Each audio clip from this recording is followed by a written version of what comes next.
नमस्कार दोस्तों, supreme court ने एक बार फिर से बाबा रामदेव की क्लास लगा दी है। जो अब तक कहते थे कि मेरा कोई क्या बिगाड़ लेगा, अब अदालत के सामने हाथ जोड़कर सिर झुकाकर गिड़गिड़ा रहे हैं। लेकिन सुप्रीम कोर्ट बाबा रामदेव के गिड़गिड़ाने से भी नहीं पिघला और माफी देने से साफ इनकार कर दिया। इस तस्वीर में आप देख सकते हैं कि किस तरीके से बाबा रामदेव हाथ जोड़कर कोर्ट के सामने खड़े हैं। सामने दोनों जज बैठे हैं। जस्टिस हेमा कोहली मुंह पर हाथ रखकर बड़ी गंभीरता के साथ रामदेव की बातें सुन रही हैं और जस्टिस न्यायमूर्ति ए अमानतुल्लाह भी काफी गुस्से में रामदेव की तरफ देख रहे हैं। पेटिशनर की तरफ बाबा रामदेव खड़े हैं, हाथ जोड़कर, सिर झुकाकर, चेहरे पर पछतावा दिखाने की कोशिश कर रहे हैं और उनके बगल में आचार्य बालकृष्ण भी ऐसे खड़े हुए हैं जैसे रामदेव के साथ खड़े होकर ही उन्होंने गलती कर दी हो और पीछे खड़े उनके सारे वकीलों का मुंह उतरा हुआ है। दूसरी तरफ रिस्पोंडेंट भी रामदेव की गिड़गिड़ाहट देख रहे हैं, लेकिन कोर्ट ने इस बार उनकी एक भी दलील स्वीकार नहीं की है। दोस्तों सुप्रीम कोर्ट में ये सुनवाई पतंजलि भ्रामक विज्ञापन केस को लेकर हुई है। जस्टिस हेमा कोहली और जस्टिस अमानतुल्लाह की बेंच के सामने बाबा रामदेव और बालकृष्ण तीसरी बार पेश हुए हैं। रामदेव तीसरी बार सुप्रीम कोर्ट से माफी मांगने पहुंचे, बोले सार्वजनिक माफी मांगूंगा, लेकिन कोर्ट ने इनकार करते हुए ये कह दिया कि आप इतने भी मासूम नहीं हैं, अगली तारीख पर फिर आइएगा। इस सुनवाई के दौरान क्या कुछ हुआ, किस तरीके से रामदेव ने माफी मांगी, किस तरह से कोर्ट ने फटकार लगाई और कैसे रामदेव का हर पैंतरा फेल हो गया, वो भी आपको जानना चाहिए, देखना चाहिए। इसके लिए दैनिक भास्कर की ये रिपोर्ट आपको दिखाएंगे। दोस्तों इसमें क्या कुछ लिखा हुआ है देखिए। रिपोर्ट में लिखा है कि बाबा रामदेव के वकील मुकुल रोहतगी ने कहा कि हम कोर्ट से एक बार फिर से माफी मांगते हैं, हमें पछतावा है, हम जनता के बीच माफी मांगने को तैयार हैं। कोर्ट ने कहा कि हम बाबा रामदेव को सुनना चाहते हैं।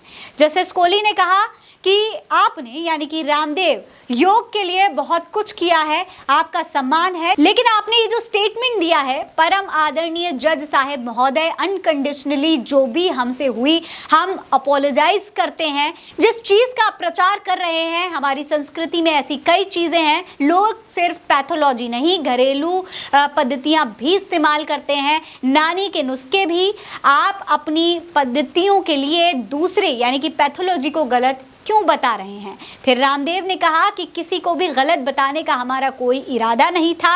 आयुर्वेद को रिसर्च बेस्ड एविडेंस के लिए, तथ्य पर लाने के लिए पतंजलि ने प्रयास किए हैं। आगे से इसके लिए प्रति जागरूक रहूंगा। काम के उत्साह में ऐसा हो गया, आगे से नहीं होगा। इस पर कोर्ट ने क्या जवाब दिया है वो भी देखिए। कोर्ट ने कहा कि आप इतने मासूम नहीं हैं, ऐसा लग नहीं रहा है कि कोई हृदय परिवर्तन हुआ है, अभी भी आप अपनी बात पर अड़े हैं। हम इस मामले को 23 अप्रैल को देखेंगे। आप दोनों यानी कि रामदेव और बालकृष्ण उस दिन भी कोर्ट में मौजूद रहें, यानी कि एक बार फिर से इन्हें कोर्ट में आने के लिए एक और तारीख दे दी है।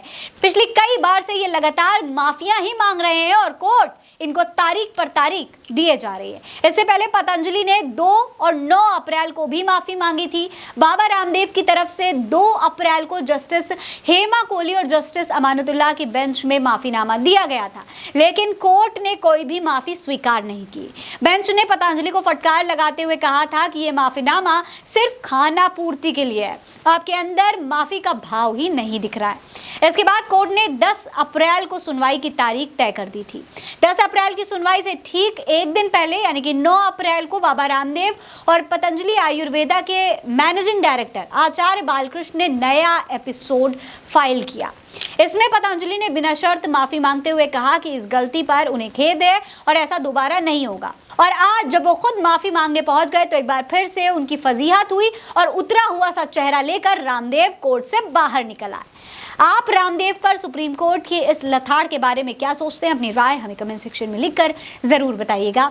ये खबर आप उल्टा चश्मा यूसी पर देख रहे हैं। मेरा नाम है फरीन अंसारी। आप रहें स्वस्थ मस्त, बस यही है दुआ हमारी। नमस्कार।